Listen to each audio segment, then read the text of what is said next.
Good morning, students.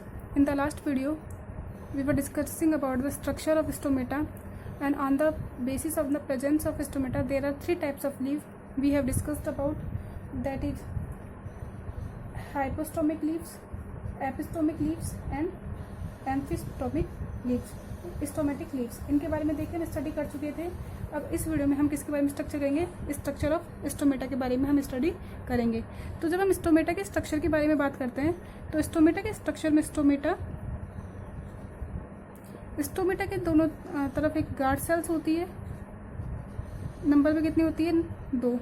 और साथ ही साथ कुछ इसके पास होती है सब्सिडरी सेल्स होती है.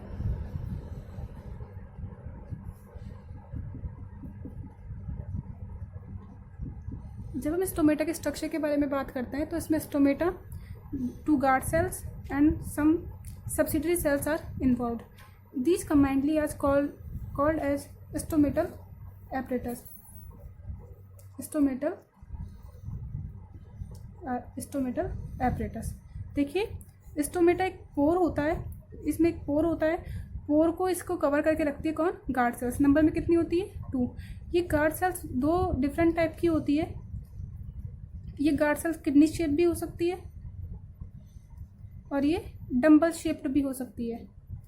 गार्ड सेल्स किडनी शेप्ड भी हो सकती है और डंबल शेप्ड भी हो सकती है. नंबर कितने होंगे इनकी? हमेशा 2 होती है नंबर में. ये जो किडनी शेप्ड होती है वो किस में होती है? डाइकोटिलेडोन्स प्लांट में. जो डाइकोट्स प्लांट है उनमें गार्ड सेल्स कैसी होगी? किडनी की शेप की.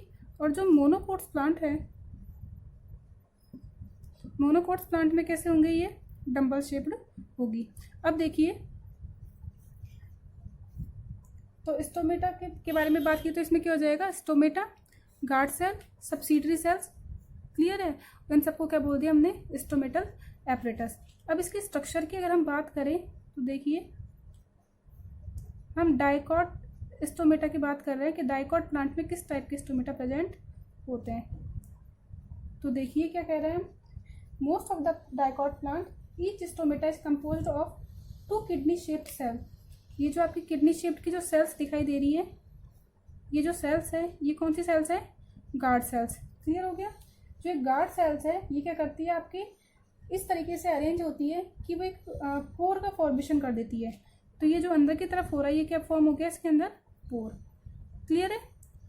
ये जो पोर है अंदर का, ये पोर ही क्या है? आपका स्टोमेटा. और स्टोमेटा के जो गार्ड सेल्स है वो इसकी चारों तरफ अरेंज होगी और इस पोर को क्या करके रखेंगी? कवर करके रखेंगी. गार्ड सेल्स की जो इनर लेयर है वो थोड़ी थिक होती है. डायग्राम में दिख रहा होगा आपको. जो इनर लेयर है वो थिक है और जो आउटर लेयर है वो क्या है? थिन है. इसके पास कुछ क्लोरोप्लास्ट भी प्रेजेंट होते हैं जिससे फूड का फॉर्मेशन करता है. ये क्या प्रेजेंट है इसमें? क्लोरोप्लास्ट. क्लियर हो गया? तो क्या देखा हमने?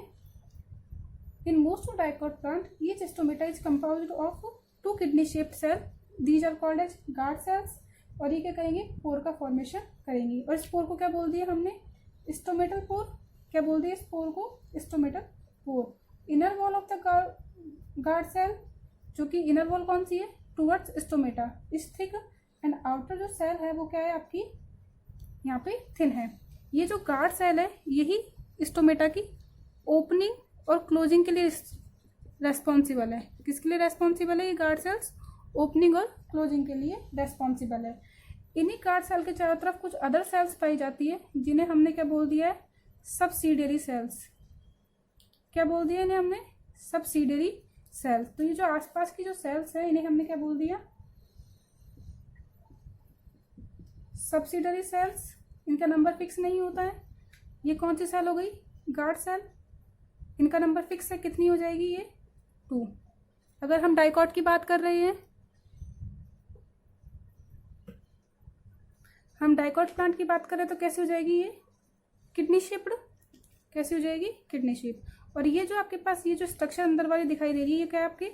Stomatal pore. क्या हो गया ये? Stomatal pore.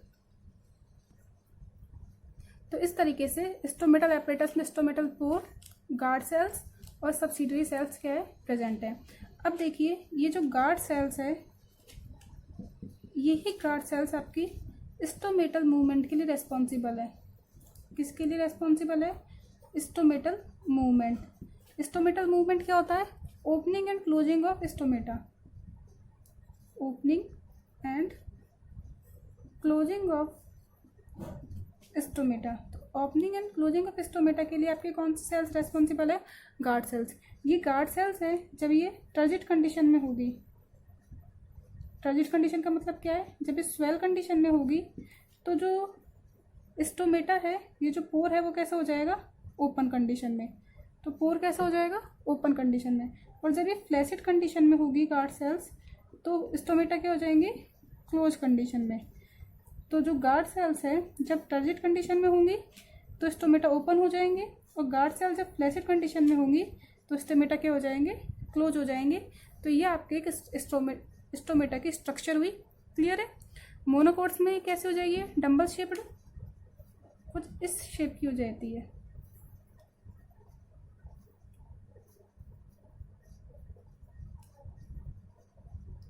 ये तो हमने किसकी बात की है? मोनोकोट की। और ये किसकी है? डाइकोट प्लांट की। किसका स्टोमेटा है ये? डाइकोट प्लांट का स्टोमेटा है। क्लियर है? Now we discuss about mechanism of stomatal movement.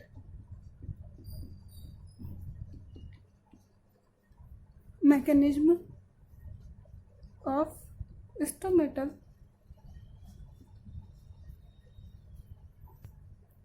Mechanism of stomatal movement, कि स्टोमेटा में मूवमेंट कैसे होता है। तो हमें स्टोमेटल मूवमेंट से क्या हमारा मतलब है? Stomatal movement means opening and closing of stomata,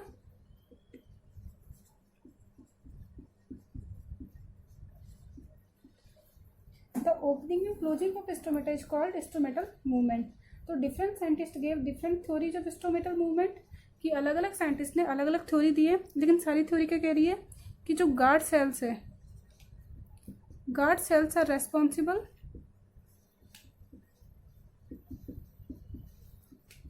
for opening and closing of stomata, opening and closing of stomata. जब आपकी गार्ड सेल्स टर्जिट कंडीशन में होती है तो स्टोमेटा क्या हो जाएंगे? ओपन। और जब आपकी जो गार्ड सेल्स है वो फ्लैसिड कंडीशन में है तो स्टोमेटा क्या हो जाएंगे? आपके क्लोज। जो स्टोमेटल की ओपनिंग है वो किसके ऊपर डिपेंड करती है? गार्ड सेल्स में। और जो जितने भी जनरली हम बात कर रहे हैं, जनरली अभी हम बात करेंगे कुछ प्लांट्स में क्या होता है कि नाइट में ओपन होता है स्टोमेटा। जनरली क्या होता है? डे टाइम में या लाइट की प्रेजेंस में, या लाइट जब प्रेजेंट होती है तो स्टोमेटा क्या होता है? ओपन। और नाइट के टाइम पे या डार्क में स्टोमेटा क्या होता है? क्लोज। तो देखिए, जब गार्ड सेल टर्जिट कंडीशन में रहेगी तो स्टोमेटा ओपन रहेंगे, और जब गार्ड सेल फ्लैशिड कंडीशन में रहेगी तो स्टोमेटा क्लोज रहेंगे। अगर आप टाइमिंग की बात करते हैं, जनरली डे टाइम पे स्टोमेटा ओपन रहता है, नाइट या डार्क में स्टोमेटा क्या होता है? क्लोज होता है। तो अलग अलग साइंटिस्ट ने अलग अलग हाइपोथेसिस दी है स्टोमेटल मूवमेंट को डिस्क्राइब करने में, उसको बताने में, कि जो थ्योरी है वो क्या है, अलग अलग साइंटिस्ट ने अलग अलग दी है। तो मेन यहाँ पे 3 थ्योरी चलती है स्टोमेटल मूवमेंट की। The first is starch sugar hypothesis, starch sugar hypothesis.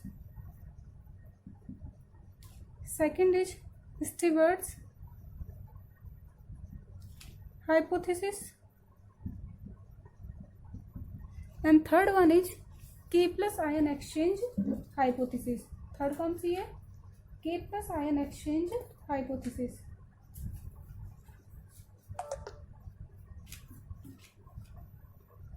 Active potassium ion transport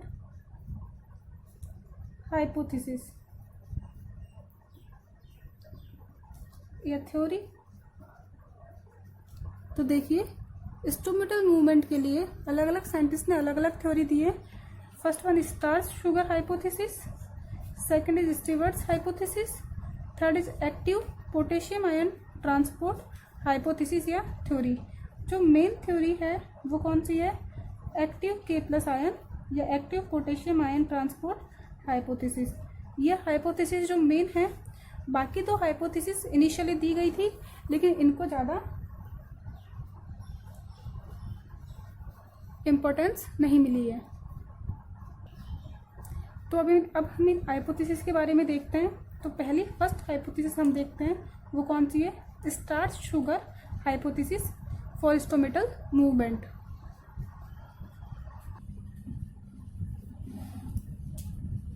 तो देखिए स्टोमेटल मूवमेंट के लिए हम फर्स्ट हाइपोथेसिस देखते हैं। और फर्स्ट हाइपोथेसिस क्या है? Starch sugar hypothesis. Starch sugar hypothesis, ये हाइपोथेसिस क्या कह रहा है कि स्टार्च और शुगर इनके इंटर कन्वर्जन से कि स्टार्च शुगर में कन्वर्ट होता है और शुगर किस में कन्वर्ट होता है? स्टार्च में। और इनके कन्वर्जन से क्या होता है? आपका स्टोमेटल मूवमेंट होता है, यानी कि स्टोमेटा की ओपनिंग और क्लोजिंग होती है। देखिए ये जो थ्योरी थी वो किसने दी थी? सायरे ने। This theory given by Sayre. अब देखिए सायरे ने क्या कहा? इसने कहा कि डे टाइम पे तो क्या होता है आपके स्टोमेटा ओपन रहते हैं और नाइट के टाइम पे स्टोमेटा क्या होते हैं आपके क्लोज रहते हैं। डे टाइम पे ओपन रहेंगे और नाइट के टाइम पे क्लोज रहेंगे। ऐसा क्यों होता है? देखिए डे के टाइम पे हमको पता है कि जब डे में क्या होगा, सनलाइट मिलेगी यानी कि फोटोसिंथेसिस होगा। डे के टाइम पे क्या होता है? जनरली प्लांट क्या करता है? फोटोसिंथेसिस करता है। और फोटोसिंथेसिस में किसका यूज किया जाता है? CO2 का। CO2 एंड H2O को यूज करके क्या किया जाता है? फूड का फॉर्मेशन किया जाता है। क्लियर है कि डे टाइम पे क्या हो जाएगा?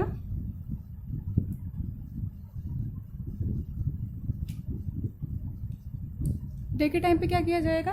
कार्बन डाइऑक्साइड और वाटर मॉलिक्यूल का यूज करते हुए सनलाइट में यानी कि सनलाइट में क्लोरोफिल के प्रेजेंस में फूड का फॉर्मेशन होगा। ये क्या आपका ग्लूकोज है यानी कि फूड का फॉर्मेशन होगा।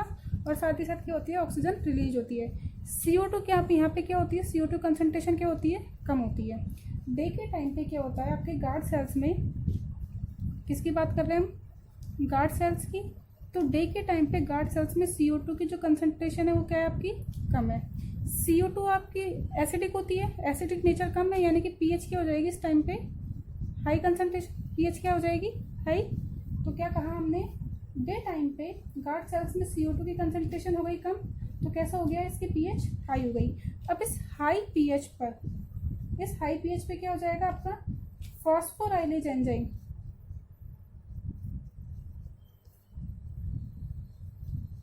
जो फॉस्फोराइलेज एंजाइम है ये एंजाइम क्या हो जाएगा आपका? एक्टिवेट। ये एंजाइम क्या हो जाएगा? डे के टाइम पे फॉस्फोराइलेज एंजाइम कैसे हो जाएगा? एक्टिव। और ये जो एक्टिव फॉस्फोराइलेज एंजाइम है ये क्या करता है? स्टार्च किसमें कन्वर्ट कर देगा? ग्लूकोज 1-फॉस्फेट में। किसमें कन्वर्ट कर दिया? स्टार्च को ग्लूकोज 1-फॉस्फेट में। हमने क्या देखा? डे के टाइम पे, जब डे के टाइम पे स्टोमेटा क्या होता है? ओपन। ये ओपन कैसे होता है इसके बारे में देख रहे हैं हम। ठीक है, तो डे के टाइम पे फोटोसिंथेसिस होगा। CO2 है जो फोटोसिंथेसिस में यूज आ जाएगा। तो CO2 की क्या हो गई यहाँ पे? Concentration less. तो CO2 की कंसंट्रेशन लेस है तो pH क्या हो जाएगी आपकी? हाई। तो इस हायर pH पे फॉस्फोराइलेज एंजाइम क्या हो जाएगा? एक्टिव। अब इस टाइम पे गार्ड सेल्स में स्टार्च प्रेजेंट होती है। ये बात हमें किसने बताई थी? लॉयड ने। लॉयड ये बता चुके थे इससे पहले, सायरे से पहले, कि गार्ड सेल्स में क्या प्रेजेंट होता है? स्टार्च। ये स्टार्च एक्टिव फॉस्फोराइलेज एंजाइम की प्रेजेंस में किस में कन्वर्ट हो जाता है? ग्लूकोज 1-फॉस्फेट में। किस में कन्वर्ट हो गया? ये स्टार्च ग्लूकोज 1-फॉस्फेट में कन्वर्ट हो गया। अब ये ग्लूकोज जैसे ही ग्लूकोज 1-फॉस्फेट में कन्वर्ट हो गया तो क्या हुआ? आपके गार्ड सेल्स की DPD बढ़ गई, हाई हो गया। डिफ्यूजन प्रेशर डेफिशिएंस, जो डिफ्यूजन प्रेशर डेफिशिएंस है वो क्या हो गया आपका?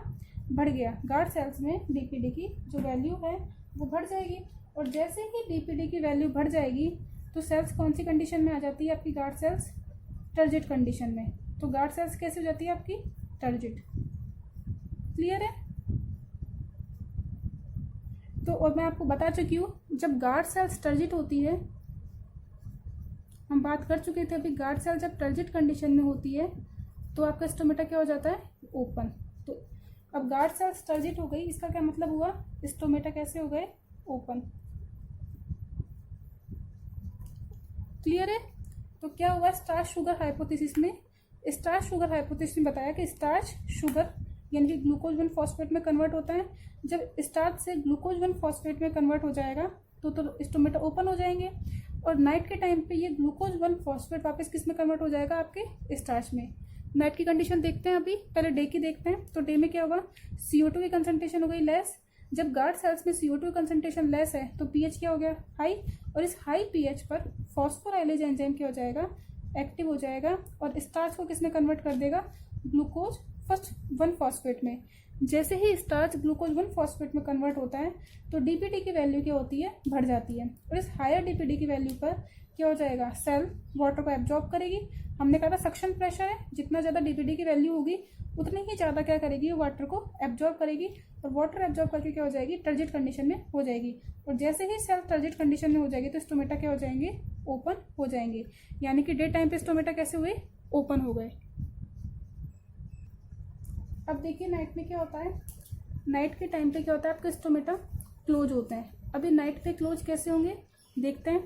अब देखिए नाइट पे फोटोसिंथेसिस होता है? नहीं होता, कि फोटोसिंथेसिस के लिए लाइट की प्रेजेंस कंपलसरी है। लाइट नहीं है तो फोटोसिंथेसिस नहीं होगा। उस कंडीशन में गार्ड सेल्स के पास क्या प्रेजेंट होगी? CO2, और CO2 कंसंट्रेशन क्या हो जाएगी? हाई। जैसे ही CO2 कंसंट्रेशन हाई हुई तो CO2 कार्बोनिक एसिड बनाएगी, तो यहाँ पे pH क्या हो गई आपकी? कम। हमें पता है 0 से 7 के बीच में pH इसका मतलब क्या है? एसिडिक है, और 7 से ज़्यादा है तो क्या हो जाएगी? बेसिक। तो एसिडिक है तो क्या हो जाएगी? इसकी pH लेस हो जाएगी। क्लियर है? इस लेस pH पर देखिए क्या होता है, इस लेस pH पे क्या हो जाएगा?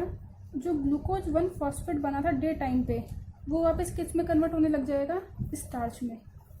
जो डे के टाइम पे ग्लूकोज 1 फॉस्फेट बना था, ये ग्लूकोज 1 फॉस्फेट क्या बन जाएगा? वापस स्टार्च में कन्वर्ट हो जाएगा। और जैसे ही स्टार्च में कन्वर्ट हो जाएगा तो क्या हो जाएगी? आपकी DPD कम हो जाएगी। जैसे ही DPD की वैल्यू कम हुई तो सेल कौन सी कंडीशन में आ जाएगी? फ्लैसिड कंडीशन में। कौन सी कंडीशन में? सेल फ्लैसिड कंडीशन में। और जैसे ही सेल फ्लैसिड कंडीशन में तो आपके क्या हो जाएंगे? स्टोमेटा क्लोज हो जाएंगे। क्लियर है? तो जैसे ही सेल आपकी फ्लैसिड कंडीशन में हुई तो स्टोमेटा क्या हो गया? क्लोज। यानी कि नाइट के टाइम पे स्टोमेटा क्या होता है? क्लोज होता है। ये कौन सी हाइपोथेसिस पढ़ी हमने? फर्स्ट हाइपोथेसिस, जो क्या है? Starch sugar hypothesis. Starch sugar में कन्वर्ट होती है, और शुगर वापस किस में कन्वर्ट हो जाता है? स्टार्च में कन्वर्ट हो जाता है। तो क्लियर है? डे टाइम पे स्टोमेटा ओपन हो जाएंगे, और नाइट के टाइम पे स्टोमेटा क्या हो जाएंगे? क्लोज हो जाएंगे। ऐसे ही सेकंड परिकल्पना है, यहाँ पे सेकंड हाइपोथेसिस दी गई थी। किसने दी थी? स्टीवर्ट ने। तो सेकंड जो हाइपोथेसिस है वो किसकी है? Stewarts hypothesis. यहीं पे हमारी सेकंड हाइपोथेसिस है, स्टीवर्ट्स हाइपोथेसिस।